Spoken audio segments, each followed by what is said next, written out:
Welcome to today's Visa talk. Today we have Arina Nikandrova from City University, who's going to talk to us about data linkage between markets, hidden dangers, and unexpected benefits. This is just joint work with Tatiana Maiskaya and Claudia Herenstal. Tatiana's here with us. She'll be looking at the chat. If you have questions that you want to put in the chat, she'll try to answer them.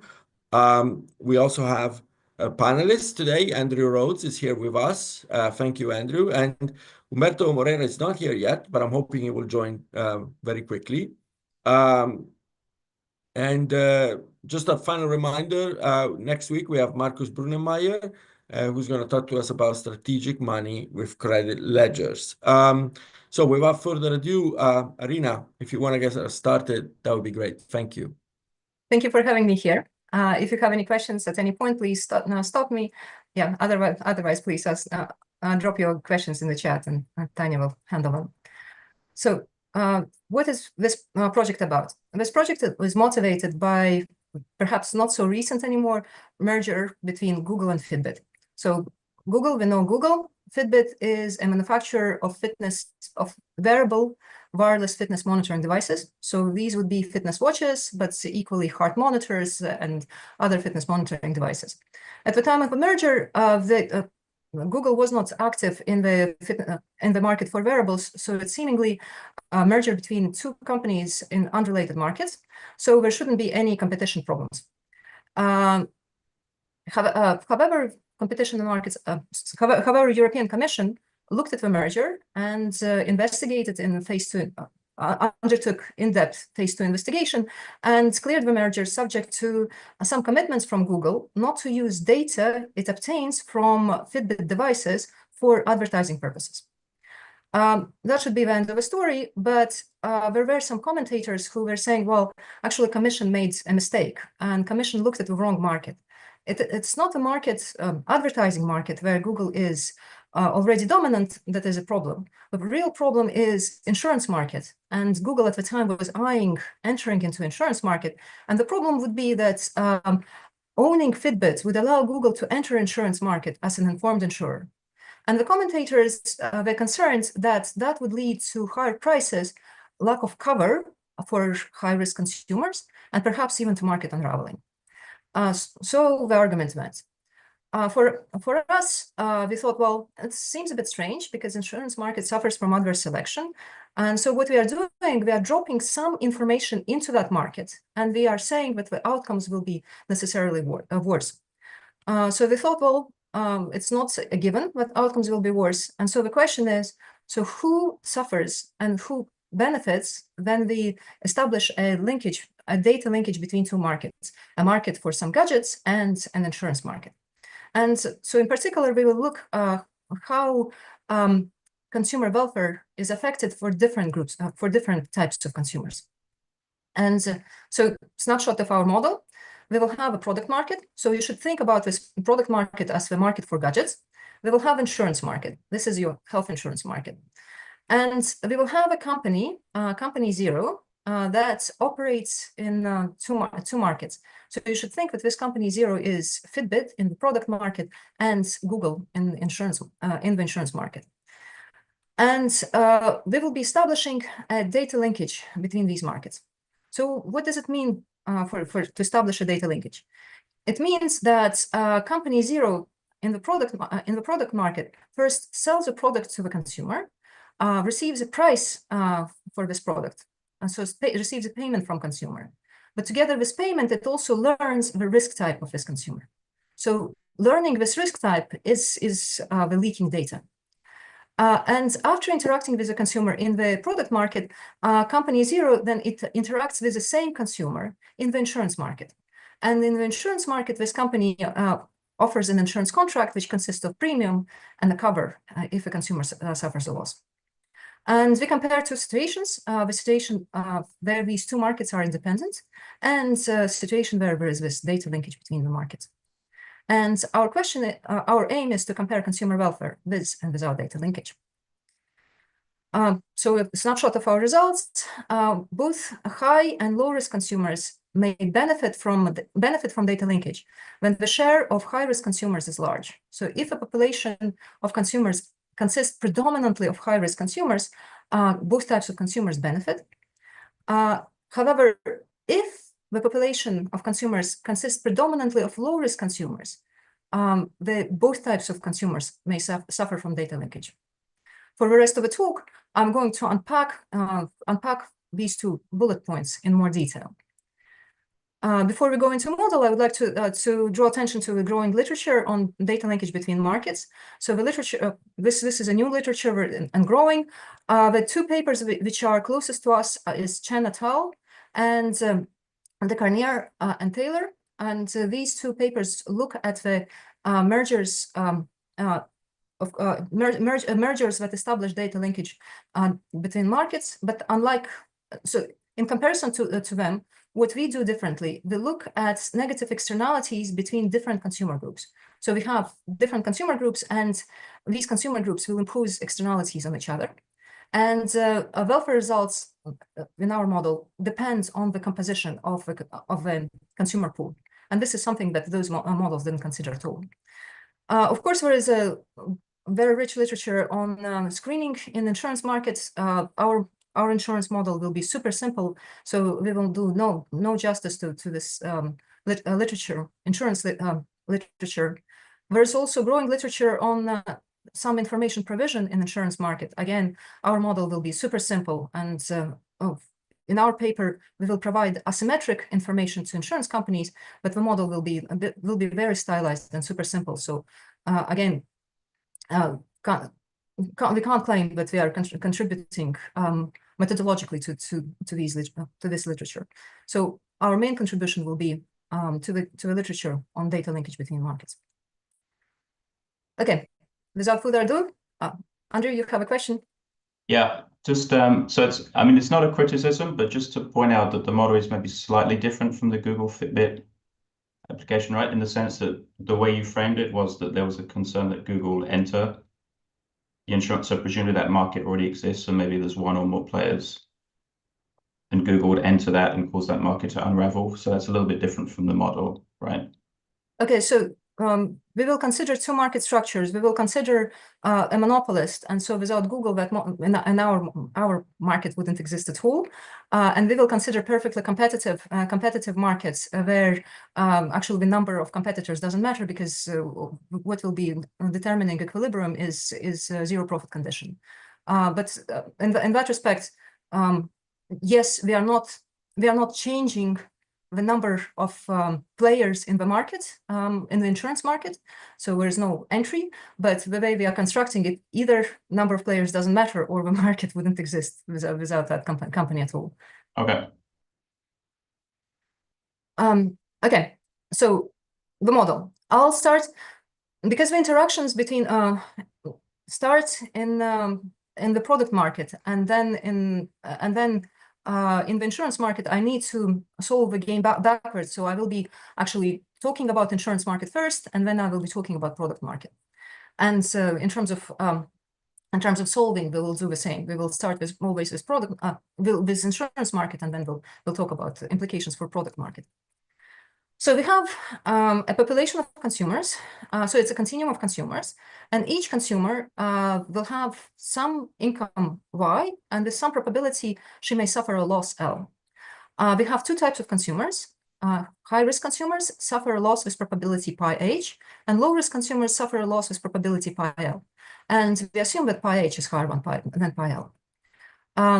Whereas the proportion of low-risk consumers in this population is equal to gamma, so this is the probability that the consumers of low risk. Consumers are risk averse. They all have the same concave utility function, and yeah, I'll come back to this a tiny bit later.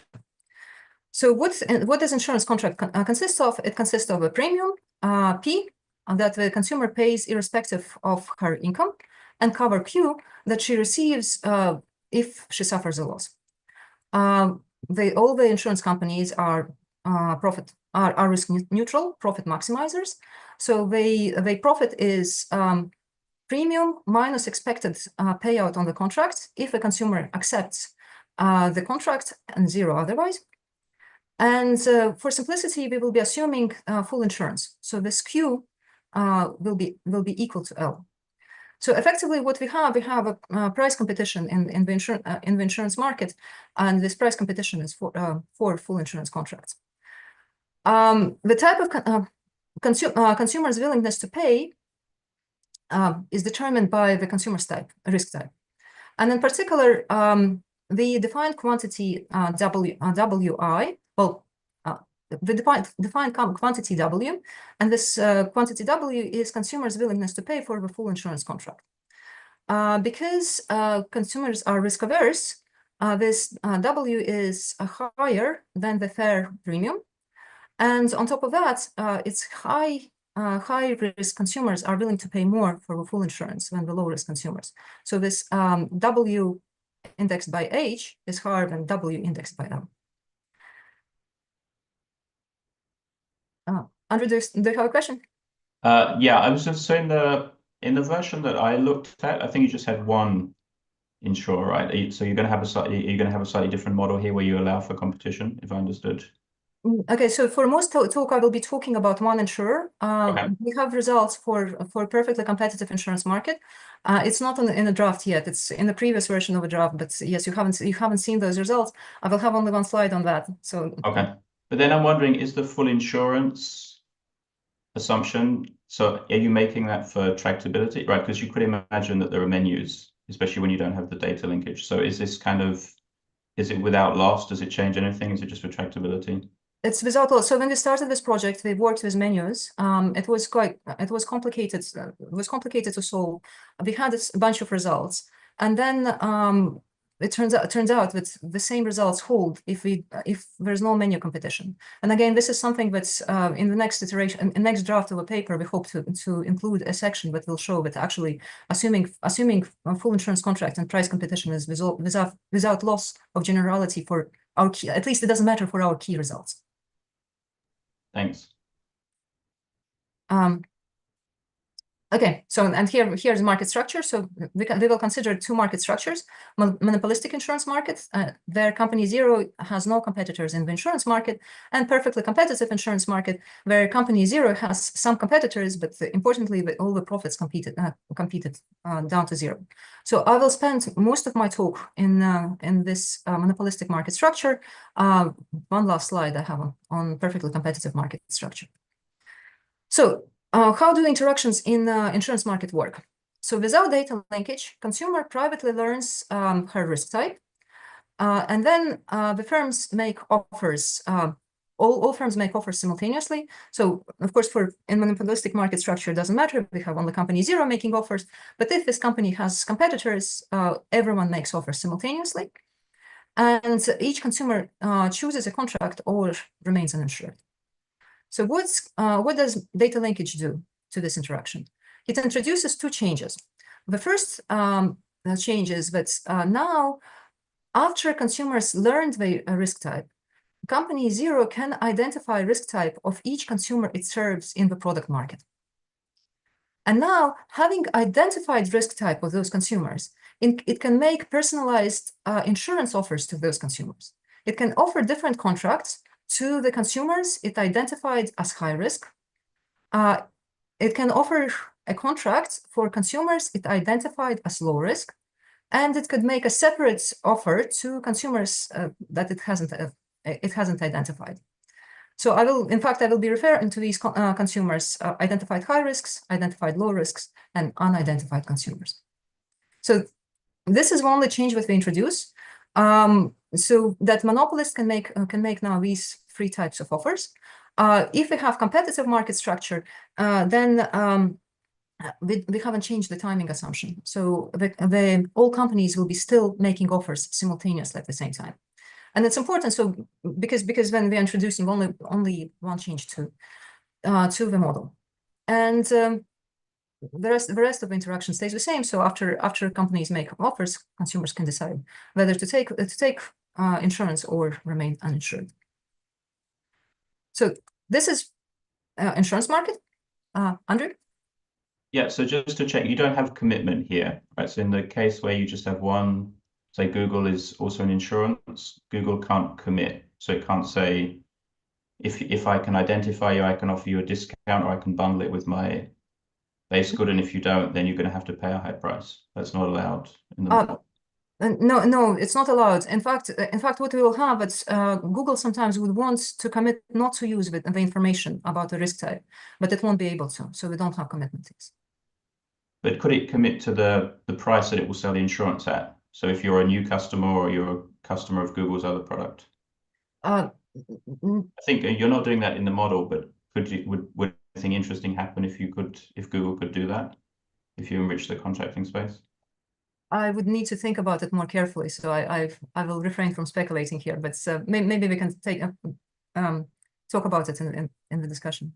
I am not sure I am essentially asking the same question, but there's also the possibility that one could explicitly link the two markets, right? So you could, in principle, say, I can sell you both the gadget that gives me the information and the insurance company, and link them together and commit to a joint contract there. Now, I suspect that from a competitive regulatory perspective, I mean, the whole point of your paper is that presumably it's difficult to police whether data sharing is occurring or not.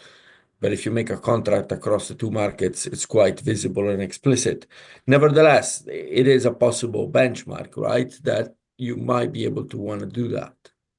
Yeah, we haven't considered that. So honest answer is that we haven't really taken it on board. We haven't considered these kind of, but of course what you're describing is very plausible, and we see it's in, so health insurance contracts are quite often sold with a discount to the gym. And if you subscribe to go to this gym, you get a discount on your insurance contract, and then presumably they monitor how many times you check in into your gym because it's a joint contract. So basically what you are saying is plausible, but we haven't explored it in this project.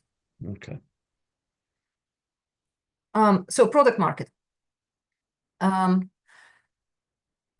You should think about the product market that this is some sort of a price competition model.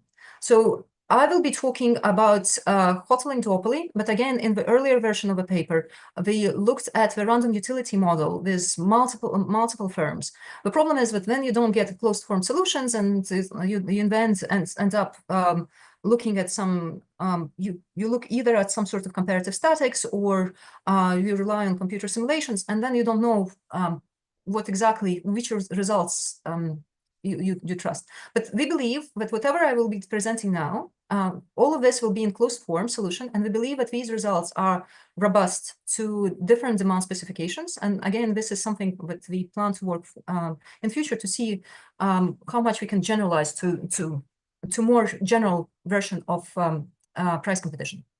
So, but for now, it will be just hoteling duopoly model. So we have a hoteling line. At 0, we have a company 0. At 1, we have company 1. The companies compete by setting prices. Company 0 price is T0, company's 1 price is T1, and they set these prices simultaneously. Each company produces the product at 0 marginal cost. This is normalization. And we have a uniformly distributed consumers. So consumers live in this on this hoteling line, and they are uniformly distributed along this hoteling line. Each consumer has location D, and this location is private. And what is crucial with this location is independent of the risk type of consumer. You can question this assumption because perhaps people who buy gadgets, fitness monitoring gadgets, are actually fitness fanatics, and so perhaps there should be some correlation between the types. For us, these types are independent, so you should think that our population is the population of consumers who every single one will buy a gadget, will buy the fitness monitoring device. So we make this assumption that each consumer buys exactly one product, and effectively we assume that there is no outside option, or alternatively, you could think about it that each consumer gets sufficiently high baseline utility from buying the gadget. So in my notation, the consumer's utility from in the product market will be given by this baseline utility B minus the price that the consumer pays. So it will be either T0 if consumer buys from company 0, or T1 if consumer buys from company 1, minus the cost of traveling to the chosen company. So we have here distance. So the distance will be D if a consumer buys from company 0, or it will be 1 minus D if a consumer buys from company 1. And this distance is multiplied by sigma, and the sigma is the transportation cost, which is also a measure of product differentiation in our model. So effectively, what I will be looking at, we can vary this sigma, and so we can look, or our model allows perfectly homogeneous goods, or can allow for product differentiation. And the kind of equilibrium we get will depend on this product differentiation parameter. So let me recap interactions on in the markets. So we have same population of consumers. The share of low risks is gamma. Each consumer first buys a product and then takes out an insurance contract. We have consumer has privately known location Z, and the privately known risk type, and these two are uncorrelated. And company 0 is the only company that operates in both markets. So our goal is to compare two settings without data linkage, where company 0 offers the same premium to all consumers in the insurance market, and the setting with data linkage when company 0 learns risk type of consumers and of consumers it serves in the product market, and can offer different premiums to identified high risks, identified low risks, and unidentified consumers. And we will be looking at particular type of equilibrium, and in equilibria that we consider the consumers receive deterministic price offers in the product market. So there will be no mixing in the product market. So if there are no questions about Andrew? Yeah, so I was just, there's no privacy decision here, right? So the data is automatically shared. But if you thought about like a policy which allows consumers to opt out, would that make any difference here? Would you just get unraveling? If I'm the low type, if I'm a low risk, I want to announce that anyway. So the high risks would want. So this is one of the robustness checks that we are at the moment working on and thinking about. It's exactly this kind of giving opportunity for consumers to hide their risk type, and high risk consumers, depending on parameter values, high risk consumers may want to hide. And in fact, in our model, as it is now, they will be indirectly hiding by choosing a company to buy from company 1. If you allow them to say to company 0, well, you can't use my data, they won't need to distort their demand. They will be able to do it through the privacy settings.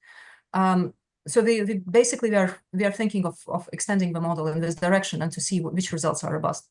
But I guess if it's costless, then I guess you could break it by saying the low types reveal their type, and so you get unraveling. But if there's a friction, then you might not get that outcome, I guess.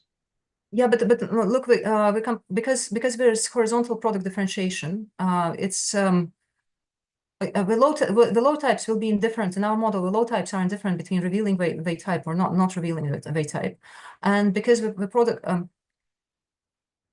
So I guess it may the difference will be how we break the indifference will matter, or what is the default will matter. So if the default is that's you reveal unless you say otherwise, then you will get some unraveling. If you don't, but again, it's something we are thinking about, but I probably take it offline, or I would be more comfortable taking it offline. So monopolistic insurance market. And it is useful to start off looking at the benchmark, what happens without data linkage. So since our model is super simple, there are only two things that could happen without data linkage. Either the monopolistic insurer often offers a high premium, so premium equal to the high risk's willingness to pay. And at this premium, this insurer serves only high risks. Low risks are not served. And this is optimal if there are only few low risks in the population. So if gamma is sufficiently low, and by that I mean that gamma is below this threshold gamma n. Alternatively, there are many low risks in the population. So gamma is higher than this threshold gamma m, and then insurer offers the premium equal to WL, and at this premium, both high risks and low risks are served. Without data linkage, the two markets, the product and insurance markets, are independent, and then in the product market, the price is equal to the usual hoteling price, which is equal to sigma, and so all companies charge the same price, and they share market equally. So super simple benchmark, and in the benchmark, the solution depends on the number of the low-risk consumers in the population. And so it makes sense that when we start analyzing the market with data linkage, also to look at the two cases, when there are very few low risks and when there are many low risks in the population. So let me start with few low risks in the population. So what happens in equilibrium with data linkage? We have a monopolist in the insurance market. This monopolist will want to extract all the rents from consumers once it identifies the consumer type, which means that it will offer the premium WL to the low risks and premium WH to the high risks, and unidentified consumers will get premium WH. Why? Because we assume that there are few low risks in the population. Within the insurance market, low risks are indifferent to the presence of data linkage, because they either get an offer that makes them indifferent between accepting and rejecting, or they get an offer that, which they reject, so that they don't have any rents. High-risk consumers are also indifferent because with or without data linkage, they get the premium offer equal to their willingness to pay WH. So, however, what data linkage does, so data linkage leaves consumers indifferent, but what data linkage does, it increases efficiency of the insurance market, because now some consumers, some low-risk consumers who previously were not served, now they are served. So the market expands, there is efficiency gain, but within the insurance market, this efficiency gain accrues solely to company zero. Let's look at. Can I ask a question before you go on? I might have missed this, but are you assuming that in the product market, consumers either buy from firm 1 or firm 0, they have no option of opting out of buying altogether? Correct, yes. So because if I could opt out, it could be that I am actually not buying from anyone because I have an interest in, not. I mean, I really don't want to reveal my type so I could go to the other company, I could stay out, and then it would be difficult to work out because that would change the equilibrium distribution of types amongst the unidentified. You're just assuming those are going to be high types, right? That's what you're going to assume. Okay, so your argument is it doesn't matter, I guess. Okay, right? So let me. The composition of the pool will matter for us, and it will happen. This composition of a pool will be changing in our model already. So characterizing equilibria will be quite tedious because we need to take into account all the possible corner solutions. And if we introduce this outside optional for opting out, we would increase the number of, basically the analysis would be different, will be more complicated, significantly more complicated. And then the question is it worth it? And the claim that we are making, it's not worth it because I think they are getting, the main economic intuitions will stay the same, even with the outside option. But it's a good question, and again, this goes back to what I said, that we are looking at as one of the robustness checks. What we want to do is to look at more general demand functions and going away from a hoteling duopoly, and that would be one of the things to look at. I mean, you could think about a case where in the baseline market you just have one firm, right? I either buy. It's not interesting. Or not. Oh, it's not interesting. Okay. Let me. the model, what I presented is this simplest model that delivers all the rich results that we get. So the kind of things you can ask, well, why do we have product differentiation? Why do we have sigma at all? So we will have different equilibria depending on sigma, and so we will have sigma equal to 0 as one of the possibilities, but it's sort of, you will see that it's a little bit boring possibility. Another thing, we will have one possibility in equilibrium that prices in product market go up. And for prices in product market to go up, you definitely need a competitor in the product market. If you don't have this competitor, that equilibrium does not exist. So that's, again, they are killing one of the interesting equilibria. Basically, the claim I'm making that what we are looking at is the simplest model that delivers very rich predictions, and taking away these separate bits would at least kill at least one of our interesting results. Okay. And one very simple observation. So the previous slide, this has the flavor of this, like standard result with third-degree price discrimination, that sometimes you can open up new markets, right? Okay, of course. And this is the most doing here. And this is the most boring of the cases. Indeed, you open up the market, there is efficiency gain. This efficiency gain again accrues to company 0 in the insurance market, but there is a competition in the product market, and so some of this efficiency gain will be competed away and passed on to consumers. So you are looking ahead, and this is very standard result, perhaps not particularly super interesting, but this is the first step. And so this is exactly what we are going. So since being identified does not change consumer welfare in insurance market, consumers do not distort the demand in the product market. But company 0, because it gains additional profit, WL minus expected payout on the contract in the insurance market, and the company 0 gets this from the low-risk consumers, this additional profit makes company 0 more aggressive competitor in the product market, and because it becomes more aggressive competitor, prices in product market go down, and all consumers are better off. So we have this theorem saying that then the population of consumers consists predominantly of low-risk consumers, then data linkage benefits both high-risk consumers and low-risk consumers, and it also benefits company 0 because not the entire efficiency gain is competed away in the product market, and harms company 1. So let me try to depict quickly the welfare. So welfare chocolate bar, if you wish, but what I'm depicting on the horizontal axis, I have the proportion of low risks in the population. On this bit above the horizontal axis, this is the efficiency gain in the insurance market. The bit below the axis, this is the company's one's loss, and the colored regions depicts the gains of different players. So we have net efficiency gain, we have company's 1 loss, and now we will be distributing this between company 0, low-risk consumers, and high-risk consumers. So how to read this graph? This starts at gamma equal to 0. Then gamma is equal to 0. All consumers are of high risks. They get the same. There are no welfare gains from data linkage. As I increase gamma, gamma scales up all the efficiency gains.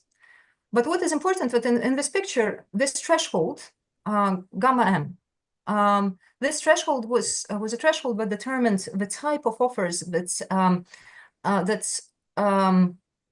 consumers receive in the insurance market. So this is the threshold.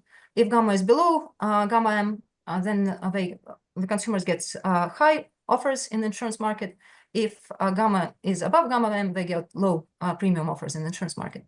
So this parameter is exogenous for purposes of this picture. Why it is exogenous? Because it depends only on the parameters of the insurance market, not on the parameters of a product market.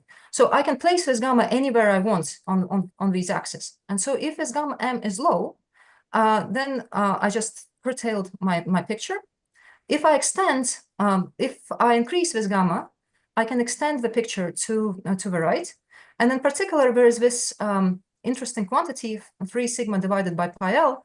Why it is interesting? Because when gamma is higher than this quantity, company 0 serves the entire market, monopolizes the entire product market. once the company zero monopolizes entire product market, it has no incentives to lower its price. So basically, there are no further per consumer gains in the product market, and all additional efficiency gains, they accrue to company zero alone. So this is, again, simple graph. It's important to sort of understand how to read it, because I will repeat the graphs like that again and again. Any questions? No. Okay, so now let's look at the other case, the case where there are many low-risk consumers in the population. So let's look at the equilibrium with data linkage. Again, once company zero identifies the risk type of a consumer, it can extract all rents from that consumer. So identified low risk, they get premium offers equal to their willingness to pay. Identified high risk, they get premium offers equal to their willingness to pay, just as before. What happened? What is different now? That now that gamma is high, unidentified consumers, they get the premium offer, which is low, which is equal to willingness to pay of a low risk. And basically all unidentified consumers are served or take out insurance. So what does data linkage do within the insurance market? Well, the low risk consumers are indifferent to the presence of data linkage, because their rents are always extracted. Company zero offers the premium, which is equal to their willingness to pay, with or without data linkage. So low-risk consumers are really indifferent. High-risk consumers, however, are worse off with data linkage, because in the absence of data linkage, they are unidentified and they are served at the low-risk consumer's willingness to pay. So they get information rent, which is equal to the difference between the willingness to pay of high risks and low risks. Now, this data linkage, once they are identified, the information rent is extracted, so they lose the information rent. So what happens now within the insurance market? There's no increase in efficiency. All consumers are served with and without data linkage. But what company zero does, it trades the information rents of the high risk consumers. So can I ask a question? So I'm a bit late. Sorry for you for being late, but and I'm in the middle of the presentation. But this was one of the first questions I would want to raise is the fact that without data linkage, does the firm cannot do like pricing discrimination in the insurance market? I don't know if you put this question before or not, but I don't know how this is going to change the analysis, because for me it would be natural to have some price discrimination even if without data linkage. Andrew asked just that question, and the results do not change. All right. So sorry no worries, but the answer is that the results do not change. So it complicates the model, but the takeaways or the interesting results. The important thing is the exclusion of the low risk type, I believe, right? So this is the critical thing, right? So the fact that you can include or not the low risk type is the critical thing. Yes, that's one of the critical things. Yes, that's correct. Okay. And even when you have screening, you can still shut down one of the types, and so hence yes, that's exactly right. Right. Can I maybe come back to the commitment issue that I mentioned before? So if you go back to the previous slide, if the company could commit in advance to what these, or put some cap on how much it's going to charge the insurance market, it could close the gap here, right? Because this is going to give a high risk type more incentive not to buy from this firm, because it knows it's going to get charged WH later on. But if you could, as Google, say, we're going to put a cap on how much we're going to charge for insurance, or we're going to put a floor on how much we charge to people that we can't identify, then you could close that gap, right? So I'm wondering, does it have an incentive to do that? It would have incentives, yes. That will be in the slides. It would have incentives to do that. But the question is how credible would commitment by Google would be, and if it is not credible commitment, who would enforce it or monitor it? But if it could, if company zero could commit, it would like to use commitment in one way or another. But the questions are how to enforce it. Who? I guess commitment to prices might be too strong here, but you could think about caps or floors, or you could think about there's going to be discounts for people who have already bought from That's Google. definitely So something. you do that. Thank you for your comments. It's definitely something that we need to think more carefully about, but thank you. So now let me go to the product market. In the product market, let's start with a simple case. We will assume that the consumers are naive. And by naive consumers, I assume that consumers are naive because they do not anticipate that their product choice will affect subsequent insurance offers. So they do not change, which means that consumers simply do not change their demand. So they do not change their demand. What it means that we still have the same pro-competitive effects that I described before. Company zero gets additional profit per each high-risk consumer it serves in the insurance market and identifies as a high risk. So in this additional profit is the difference between the willingness to pay of high risks and low risks. So this additional profit makes a company zero aggressive competitor in the product market. Prices in the product market go down, and so the consumers benefit. Both both consumers benefit in the product market from lower prices. Since the low risk consumers do not suffer in the insurance market, these consumers benefit across both markets. So low risk consumers benefit. High risk consumers are harmed in the insurance market. And that harm is not compensated by the gains in the product market. So the harm outweighs the gains, and so overall, high risk consumers suffer from data linkage on average, and data linkage benefits company zero and harms company one. So if I were to look at again my welfare chocolate bar, what I will have, this white area here is the efficiency loss due to data linkage. So why does this efficiency loss arise? This efficiency loss, without data linkage, companies serve the market equally, which minimizes the travel costs. Now the price. Now the company zero will be more aggressive competitor than company one, and the companies will no longer share market equally, so there will be increased travel cost for consumers, and this is this little efficiency loss across the market. So then what else I have here? This black line depicts companies one loss. Company one loses because it faces more aggressive competitor, company zero. What is this? All the colored region below the black line, this is high risk loss. So this is the net loss with the high risk suffer. The blue colored region is company zero gain. The green colored region is low risk gain.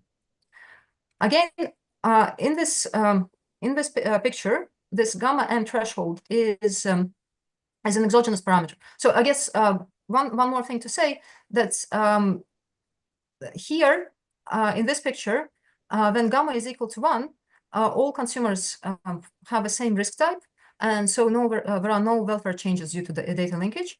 As I make consumers more different and I move to the left, all the welfare gains and losses, they amplify. The threshold gamma m is exogenous in this picture, and I can place this threshold anywhere I want. And if I place, if this gamma m is very high, I basically lose right part of a graph. If threshold gamma m is higher than this quantity 1 minus 3 sigma divided by pi h, I can extend the graph. Why this quantity is important? At this, when the gamma is below this quantity, company zero monopolizes the product market and serves everyone in the product market. And at that point, the efficiency loss is maximal, and the company zero no longer has incentives to lower its price. So in order to attract more consumers, and so per consumer gain for low risk consumers will be constant after that point.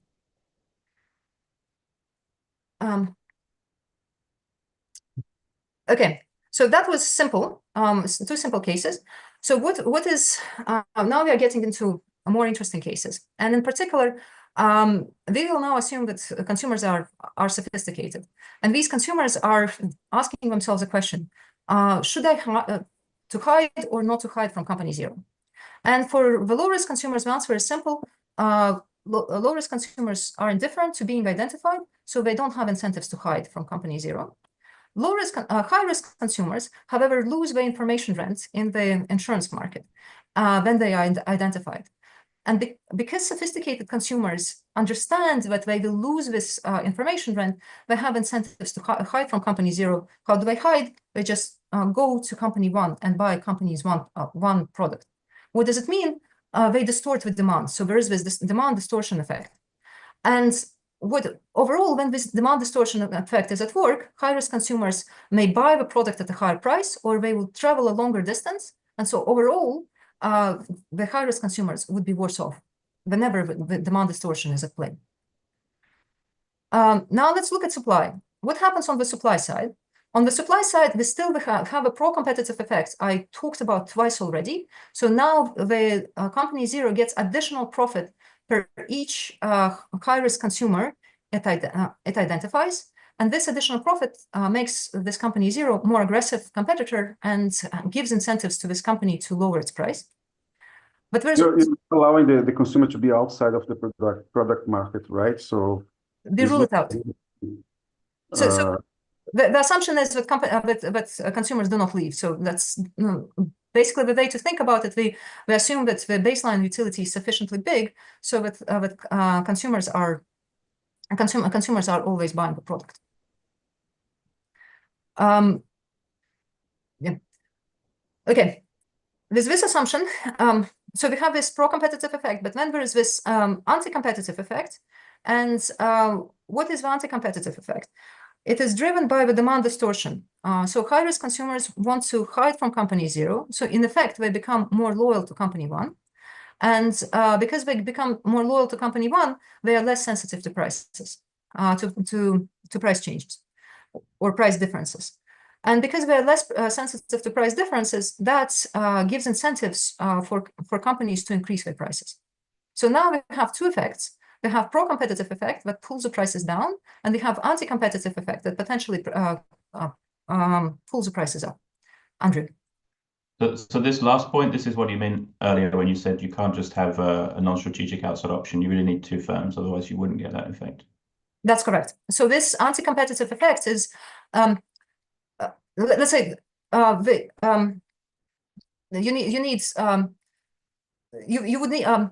you can think about it, okay, if there was only outside option, so you have company zero and outside option. So consumers want to hide from company zero. They will be more willing to choose the outside option. So there will be still this demand distortion effect.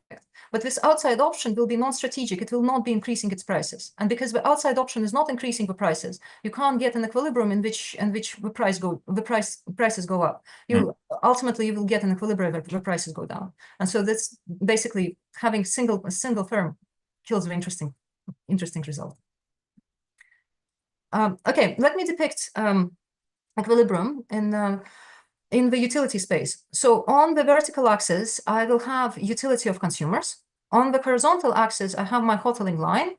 So without data linkage, companies share the markets equally. So each has market share of 1/2.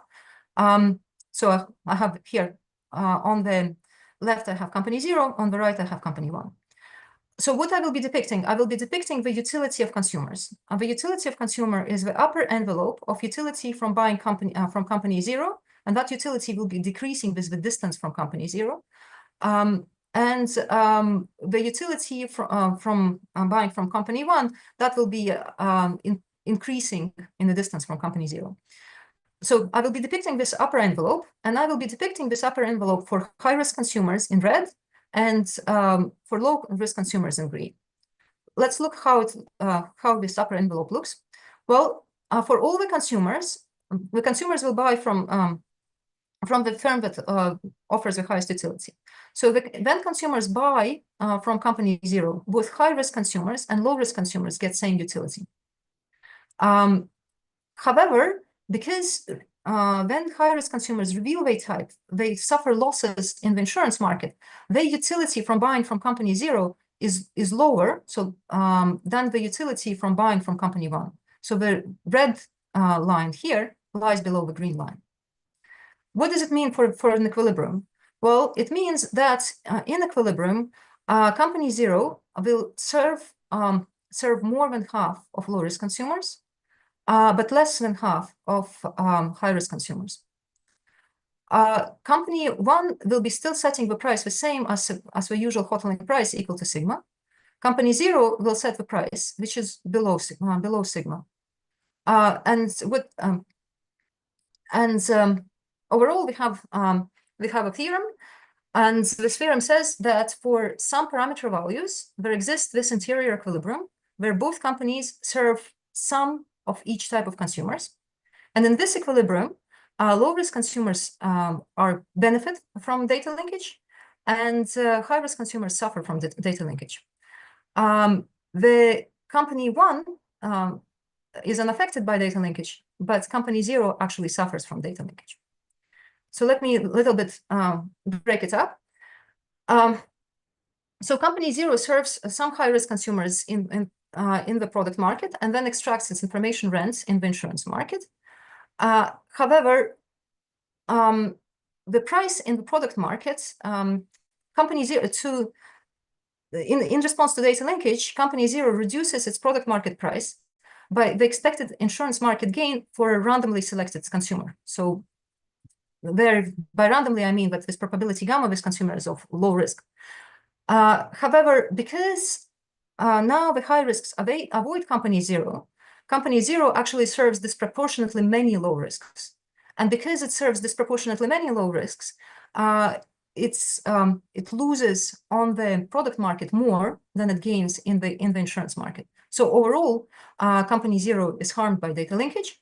And so this company would love to commit not to extract the information rents from consumers in the insurance market, but it doesn't have commitment power. So company zero would like to commit not to use the information gains in product market for the purposes of offering insurance contract, but it doesn't have this commitment power. Andrew? I was going to say, do you have any intuition for why company one's profit is exactly unchanged? No, we don't. So quite surprising result. So I think this is to do with uniform assumptions. So the fact that we have uniformly distributed consumers.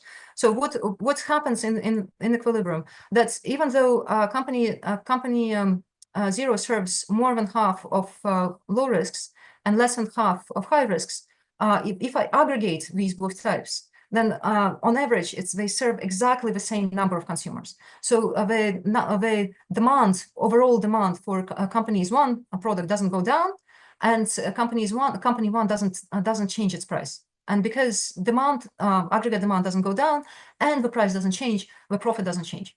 Now the question is, how robust is this result? And I think this is a good question. And my inkling is that it's to do with our distributional assumptions, and it would be something interesting to examine. Angel.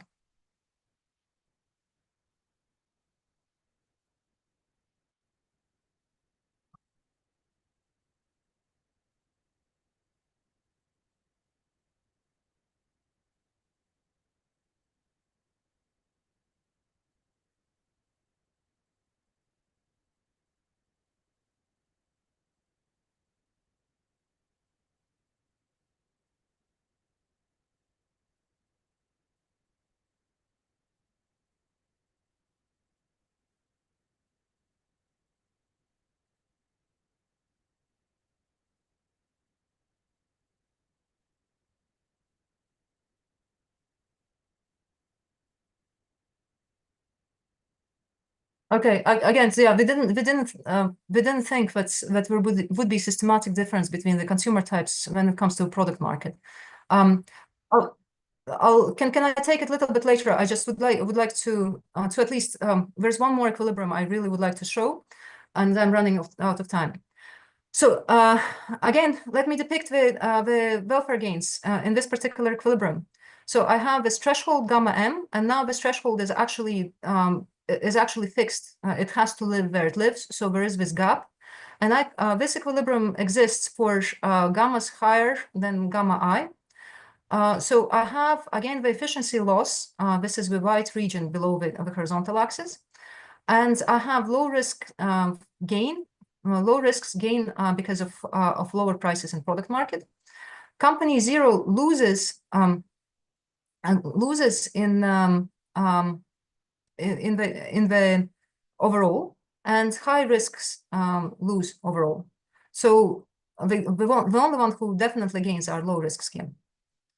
So what happens if I decrease the product differentiation? As I decrease the product differentiation, my utilities are depicted.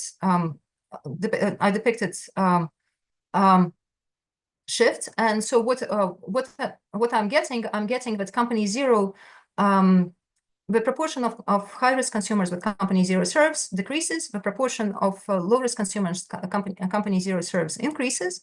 I can continue pushing these apart, and so ultimately I can get to a situation where all high-risk consumers totally avoid company zero, and so we call this avoidance equilibrium. And in this avoidance equilibrium, both types of consumers are harmed, and both companies are benefiting from data linkage. Why do companies benefit? Well, because now their prices will be above sigma for both of them, so they can charge higher prices. So let me again break it down a little bit more. Company zero serves only low-risk consumers, and because of that, consumer welfare in the insurance market is unaffected. So nobody is harmed in the insurance market. But what happens with the prices in the product market increase due to anti-competitive effect, due to this extreme loyalty of high risks to company one, and so the consumer welfare in product market falls. And so, just to reiterate, low-risk consumers are not harmed in the insurance market. Low-risk consumers are harmed in the product market, which means that sophisticated high-risk consumers impose a negative externality on them. And so what is important, that this effect wasn't there when consumers were not sophisticated. So this is really sophisticated high-risk consumers that impose negative externality on the low-risk consumers. So my chart with the welfare, so I have still efficiency loss. I have companies one gain. I have companies zero gain. Company one gains more than company zero. Why does it gain more? Well, because it serves now more consumers. The price is higher, but it also serves more consumers because now it serves all the high-risk consumers. And company zero gains a little bit, but it gains less because it loses consumers because they become less loyal or more loyal to company one. And so, and this black line identifies the low-risk consumer loss. And all this colored bit here is the high-risk consumer loss. So what I would like to do in the last couple of minutes, I would like to place all these equilibria in a space where on horizontal axis I have a proportion of the low risks in the population. On the vertical axis, I have my product differentiation parameter sigma divided by per consumer gain that company zero gets. And so this yellow region corresponds to the first equilibrium I described. This is the inferior equilibrium where company zero serves some high-risk consumers. This green region corresponds to the complete avoidance equilibrium where company zero does not serve any high risks at all. But we have another type of equilibrium, and in this equilibrium, company zero monopolizes product market. In fact, there are many equilibria where company zero monopolizes product market, and these equilibria depend on the company's zero belief about. So on the equilibrium path, company zero does not have any unidentified consumers. Company zero serves the entire product market, learns everyone's risk type. But suppose in the insurance market it were to encounter an unidentified consumer. So the type of equilibrium will depend. The equilibrium will depend on the belief company zero holds about this consumer. But in any monopolization equilibrium, the difference between company zero's price and company's one price should at least compensate the consumer on the opposite ends of the hoteling line for traveling long distance. So the difference between the prices should be at least sigma. Because company zero will be aggressive competitor to get additional profit in the insurance market. This aggressive pricing of company zero brings the price of company one to zero, to its marginal cost. So the highest price at which company zero can monopolize the product market will be equal to minus sigma. And this price is sustained by the belief that if company zero encounters unidentified consumer, then this unidentified consumer must be of high type. With this belief, there's nobody loses in the insurance market, and so the prices can be the highest prices. And with this belief, we can delineate the biggest parameter space where the monopolization equilibrium exists. So where this equilibrium, the company zero monopolized the product market exists. And so this is exactly what I depicted here. Last type of equilibrium, which I didn't talk about in detail, is the equilibrium in which company zero doesn't give deterministic offer to unidentified consumers. So in this equilibrium, company zero mixes this probability Z gives to unidentified consumers premium equal to WH, and this probability 1 minus Z gives unidentified consumers premium equal to WL. So this Z, the proportion of unidentified consumers who gets high premium offers, is endogenously determined, and this proportion is such that once among the unidentified consumers, the proportion of high risks is exactly equal to gamma m, so that company zero is indeed indifferent between making either high or low premium offers to these unidentified consumers. So basically, the Z is an equilibrating device which ensures that we never that in the updated pool of consumers we never jump over this threshold gamma m, but we land exactly on this threshold. So in this equilibrium, there is a efficiency loss in the insurance market, because now some unidentified low risks will get insurance offers equal to WH, and they will be rejecting those offers. So there is efficiency loss, but despite this efficiency loss, the welfare properties of these blue equilibria are similar to welfare properties of a yellow equilibrium. So if I plot everything together, I have the following picture. And as you notice, there are some white spaces. In these white spaces, pure pricing equilibrium doesn't exist. So we don't know how equilibrium looks, but it definitely would involve some mixing in product market. Another thing to notice that in some places here and here, we have overlap, which means that the equilibrium, there is a multiplicity of equilibria.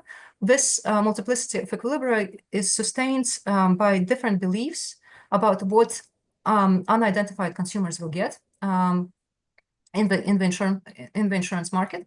These beliefs are they are self-fulfilling, so they are equilibrium beliefs, but they are different. And so because of that, we have multiplicity of equilibrium in here. So this is where we are, but already answering questions, I talked a lot about possible extensions. So I didn't get to talk about competitive insurance market, but this is very much work in progress. And I think the gist of what we are getting, that for low gamma, the results for competitive and monopolistic insurance market will be pretty much the same. However, for high gamma, there are emergent differences, and in particular, for high gamma, what we had that only identified high-risk consumers are worse off in the insurance market when the insurance market is monopolistic, and so only high-risk consumers have incentives to hide. But importantly, low-risk consumers do not suffer in the insurance market. If they suffer only in the product market. This competitive insurance, it's no longer the case. In this competitive insurance, premium skimming by informed insurer can cause direct harm to the low-risk consumers in the insurance market. Why? Because it makes the pool of remaining consumers worse for other insurance companies. These insurance companies start to make worse offers, and these worse offers now are outside option for the cream-skimmed low-risk consumers, and so everyone suffers. And so now this competition, the low risk can suffer in the directly in the product market. And this is me. I'm 5 minutes over time. I'm very sorry. So they consider consequences of data linkage between insurance and product markets. When the share of high-risk consumers in the population is high, consumers benefit from data linkage. Then the share of low-risk consumers in the population is low. Data linkage may make all risk types worse off, but the mechanisms for which low-risk consumers suffer depends on the competitiveness of the insurance market. Thank you. Okay. Umberto, Andrew, either one of you can start if you have any additional questions. Just go ahead yourselves. Let me start with the end, right? So the competitive case, what do you mean? Is like perfect competition, or is like a hotlink kind of model? What is behind? Because this is a new extension, right? Because I didn't see this in the paper that I was looking at. Okay, it's new and old. So in the previous version, so the version which died, it's death. We had that there already, and then we rewrote paper completely with a hotlink model so that we can get nice, neat closed form solution. And we are working on the competitive case. We derived most of the results, but it's not in the draft form yet. So hence it wasn't, you haven't seen it. But this is perfect competition, right? When you say it will be perfect competition, yes. It will be perfect competition. It's basically when all profits are competed down to zero. Yes. And another quick comment and question that I would have is like in terms of the revelation of information with the data linkage, would it be more natural to think about like not complete revelation, but have like a signal about the type. So when you access the data, is not that you completely understand what is the type, but you have more information about the type. So I don't think it's going to change the result, but realistically, it would be like more interesting to think about the signal that you're going to assess if you have this possibility of using the data, right? I totally agree with you. So I think that all the incentives will be the same. So if there is an informative signal, the high-risk consumers will want to hide their type, and because they hide their type, they distort their demand, and that demand distortion effect may create this high price equilibrium. But the effects probably will be muted, and depending on how informative the signal is. So you're right that it would be more realistic, and perhaps we should look at it. But I would think that probably results would not change much. And if you allow me, this last figure that you show with the equilibrium configuration, this is robust because you take this like a specific parameterization, I believe, right? But have you had the chance to explore more data, so more parameter set to see if the robustness of the picture you just showed us, or it can change completely if you change the parameters of the model? Okay, so the picture, the regions with the free type of equilibrium, that's robust, I guess. So how these areas are delineated, it's complicated. They're complicated expressions, but basically, what I would try to argue that perhaps it's more interesting to see what happens if we change the demand assumptions, if we change with perhaps distribution assumption, or if we change something more fundamental than because changing the parameters. Well, when I say parameters, I mean exactly that. No, so preferences or distribution of types, things like that. That's and this is exactly what is on our list of things to do, to see how robust, whether we can get all 4 types of equilibria if we change the demand assumptions. And that's I guess one. Distance of equilibrium Pardon also, me? right? There is a no existence. No existence, yes. Yeah. Yeah. So basically, whether we get similar results with different demand assumptions, that's exactly what we would like to do. Okay, thanks. Okay, Andrew? Shall I make a couple of quick comments? Sure, Andrew. Yeah, go ahead. Thank you. So I mean, you didn't have time to go through the competitive case, but as I said before, I think if you really want to push the Google Fitbit application, it would obviously be interesting to focus more on that case in the paper. I think, because my understanding was the concern was that Google would use this data to enter maybe unfairly into the insurance market. So it would be interesting to look at a case where you already have competition in that market, maybe imperfect competition, and then you look at what happens when Google enters. I guess if you have that kind of setup, might also be interesting to think about data sharing even before Google is entering. Like maybe that brings you too close to the Cornier and Taylor paper, but that would be a natural thing to think about. And then in terms of the preferences, so here you have linear hotelling. I guess it should be relatively straightforward to have some generalized hotelling, provided it's symmetric. You obviously won't get closed form solutions when you have asymmetries here, but I think it should still be possible to solve it implicitly. And that would be interesting. I think, of course, if you had a general discrete choice model without full market coverage, that would also be interesting, but I would fear that would probably be too unwieldy here. Of course, you wouldn't necessarily get this monopolistic outcome, right, that you showed in that plot. Because now, obviously, if the outside option is very bad for some consumers, then not everyone is going to participate. And so that's going to pin down the beliefs. If I see an unidentified consumer, my beliefs are already pinned down. It's just that they have a bad outside option, and then I could update about their risk type. So that might kill that type of equilibrium. I mean, I guess it would kill it in an extreme case if you assume that some people have a low valuation for both of these products. But it might be a little bit too difficult to deal with analytically.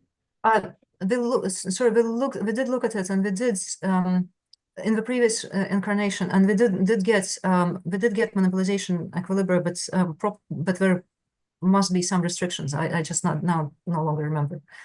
Yeah, I mean, I guess if you assume that the distribution, so it could be that I draw a very low match with both of the products, and I guess trivially, I wouldn't want to participate. And so that would pin down the beliefs of unidentified consumers. So you wouldn't get the kind of multiplicity that you have been driven by that. One other question, if you go back to the picture, so these white regions, is there some kind of intuition for why you don't get a pure strategy? Could I think about as I move, say, left to right, you know what the equilibrium looks like on the left and on the right? Can you get a sense of what must be happening in the middle if you do have some kind of mixed equilibrium in the... Yeah, so if I move, say if I go from the purple to the green in the middle, can you get a sense of like what is happening on the boundaries there? How is the equilibrium, what does the equilibrium look like on those two boundaries? And can that give you a hint as to what's going to happen, what the equilibrium might look like in the middle? Yeah, that's again, but I don't remember which exactly optimality conditions break down. But yes, that's a nice comment. Thank you.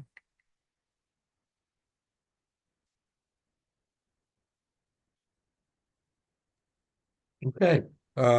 Does anybody else want to ask questions here? Yeah, Jakob. Yeah, I'm first of all, thank you for giving this presentation. I think that the picture that you have here with your different equilibria is probably the most interesting because it kind of looks like a puzzle that's been put together like partly correctly, because I was thinking that would be cut up really, really, really nicely.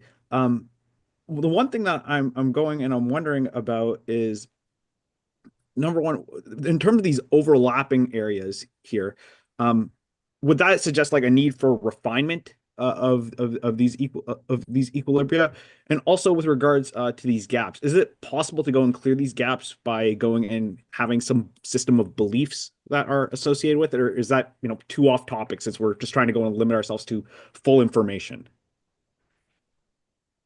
Again, regarding multiplicity, let's talk a little bit about this monopolization region.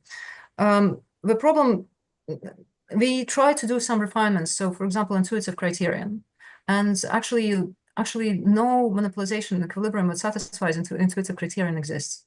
So the reason is that, so here to draw this, I assumed that if the company zero were to encounter an unidentified consumer, it would assume that this unidentified consumer is of high risk, and the high would give the high risk the premium equal to high risk's willingness to pay. But if this is indeed so, then the high risk is how did it work? Sorry,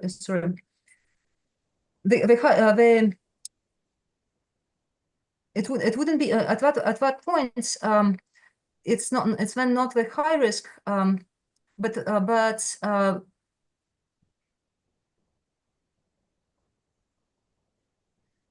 sorry, I'm getting myself tangled.